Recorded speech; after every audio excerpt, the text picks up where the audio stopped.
what is this set of assumptions in more detail that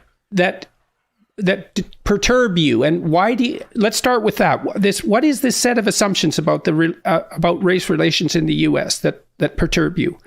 Well, there's one main assumption, which is that it's the job of the, shall we say, woke Black person to focus on racist obstacles to Black success and to purport that racism, be it social or systemic, is a conclusive obstacle to general Black success rather than an impediment that you can get around. And then there's an extension from that racism of both of those kinds is so oppressive that it's the defining experience of being a Black person.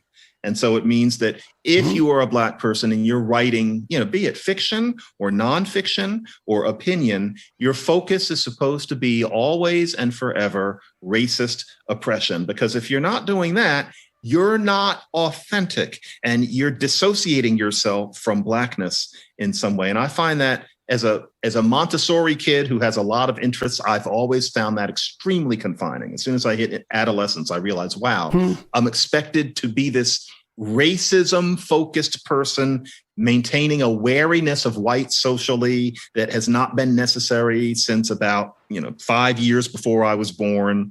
And I think that it is a cloak that people put on because human beings seek comfortable cloaks to put on. It becomes a sense of being part of a tribe, but it has a way of departing from what reality actually necessitates. And I have just not been able to gracefully allow that sort of thing to define my life or to pretend to believe in those things. And so when I was around, how old am I when I start to pop? In my early 30s, I was at Berkeley. First was Cornell, then was Berkeley, then was the Manhattan Institute. And at UC Berkeley, there was the racial preferences were discontinued. The idea was that there were no longer going to be different standards for allowing Black and Latino students to be admitted than white and Asian students. And the way this was talked about was as if all Black people are poor, as if the idea was that you don't change standards even for people who've grown up hard, when actually most Black students at Berkeley by then were very middle class and the problems were different. And I just couldn't remain silent. I remember the hardest thing for me was that there would be a white professor who would come and lean in my doorway and start, saying all of the usual pious sorts of things about race that I don't think truly cohere, such as implying that racism defines my entire existence. And I was expected to just sit there and nod. They really thought that any Black person thought that way. And I thought, no, you're missing me completely. Many Black people feel misread by whites. Well, I was having a different version of it. And oh my God, yes. The idea that racism is supposed to be defining me, defining my personhood, defining my Blackness in order to hold on to some sort of Black respect or the Black card. Yep, 100%. That is a lived experience that I can completely and 100% agree with. Amongst the Black community, it's like, that's why you see a lot of Black people who denounce this, they are discredited by the Black community by being called coon, Uncle Tom, bad wench.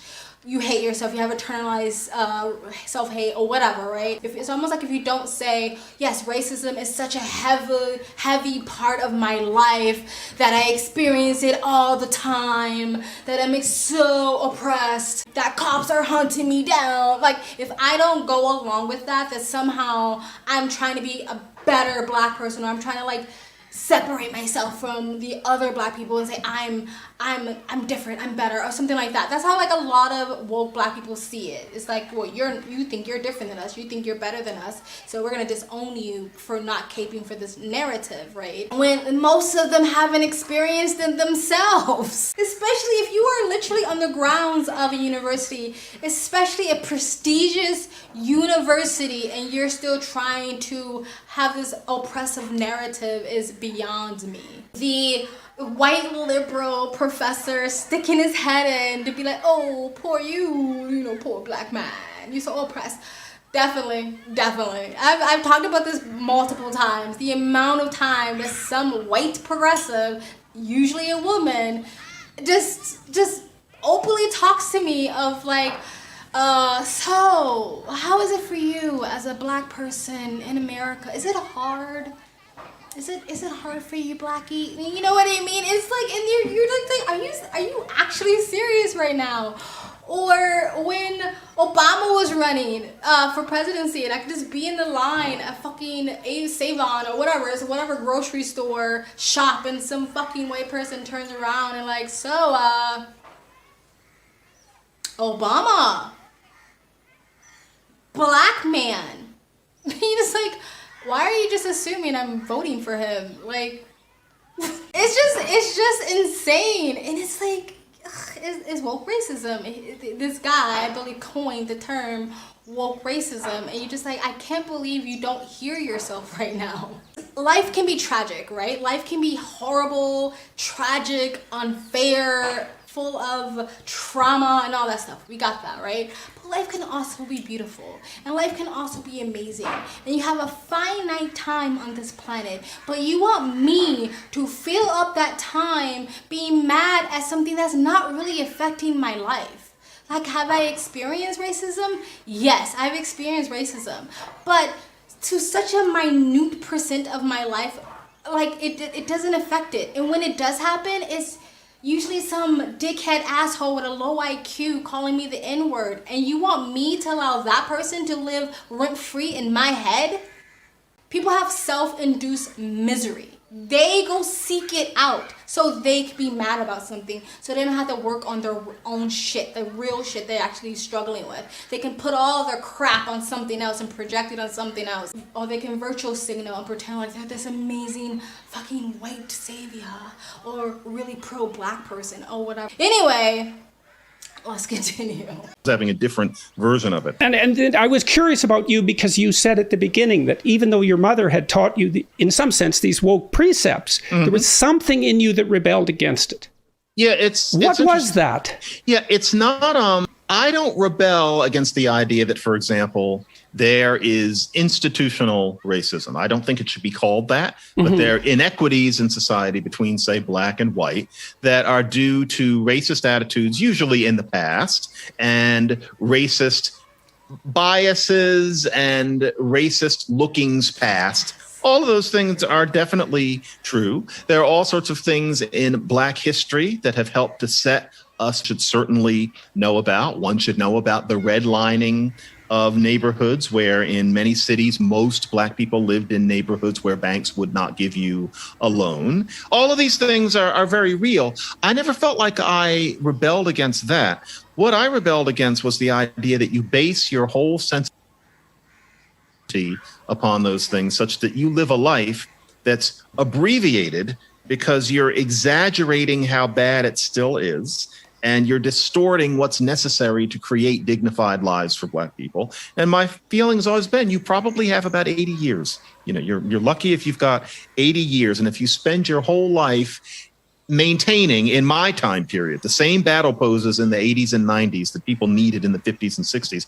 After a while, you've spent your life play acting, and then you die and the world goes on. What I rejected was the exaggeration. Again, very, very, very true. The fact that I need to pretend that I'm still living in the 1950s where there was segregation and Jim Crow and we're still slaves and all these things, it's just exhausting and annoying. And a lot of this rhetoric that a lot of fake wokes or progressives spew, they have to pretend that we still live in those times and exaggerate things as if things are still that bad for this, what they're saying to make any sense. It's like, I acknowledge the past, I acknowledge my history, I acknowledge my culture, I'm really proud of my culture.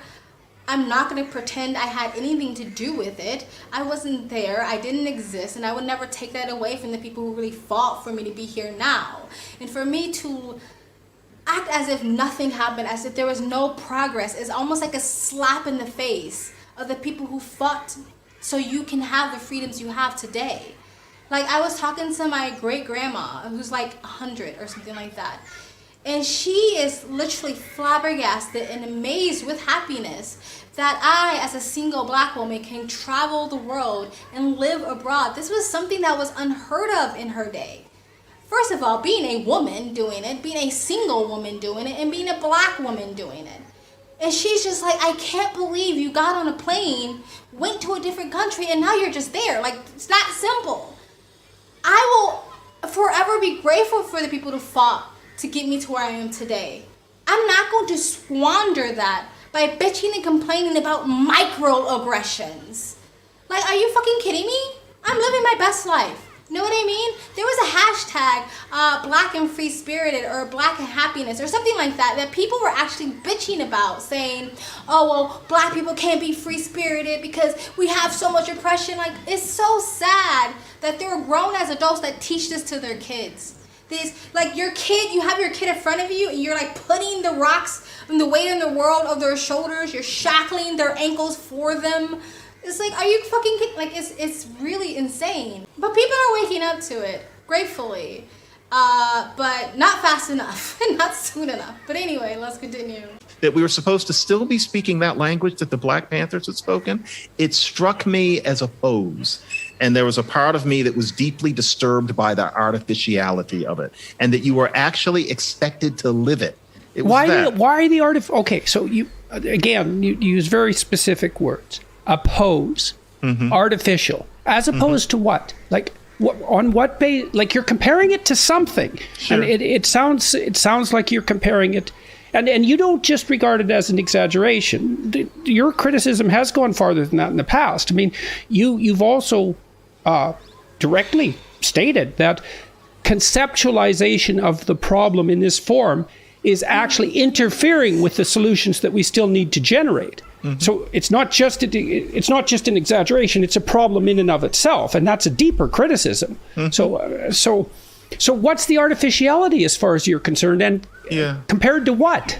What you're trying to live, apparently, but what is that exactly?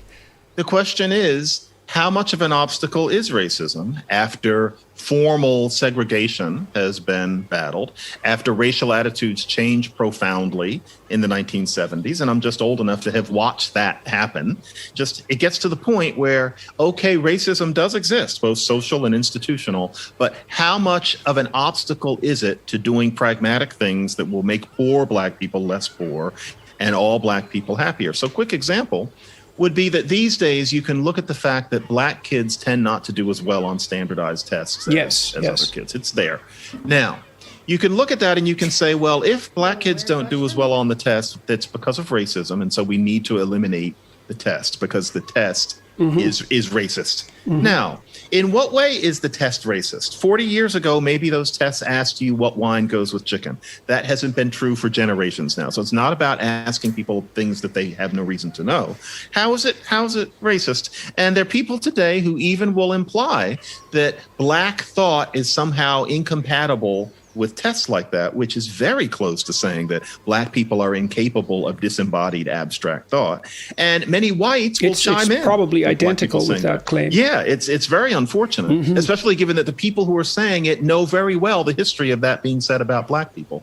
And so you look at the tests and you say that because Black kids don't do well on them, they are examples of systemic racism. Well, you have to get rid of racism, so you have to get rid of the tests, which means that you tell America that Black kids can't have their abstract reasoning measured without it being racist. And then when you get somebody saying, well, then Black kids just must not be as quick on the uptake, you call them a racist. And in the meantime, it's ignored that you consider helping Black kids get better at the tests, helping Black kids' parents realize what free test prep programs there are in those neighborhoods. The tests just take a little bit of practice, but you're not supposed to talk about it because the tests, quote unquote, are racist. It's an abuse of language. And it's abuse of the very conception of what racism is. That's not what my mother raised me in. That's not your grandmother's racism. That's something that comes from a way of thinking that was marginal in 1955, became sexy in about 1966, and here in 2021 is being treated as impregnable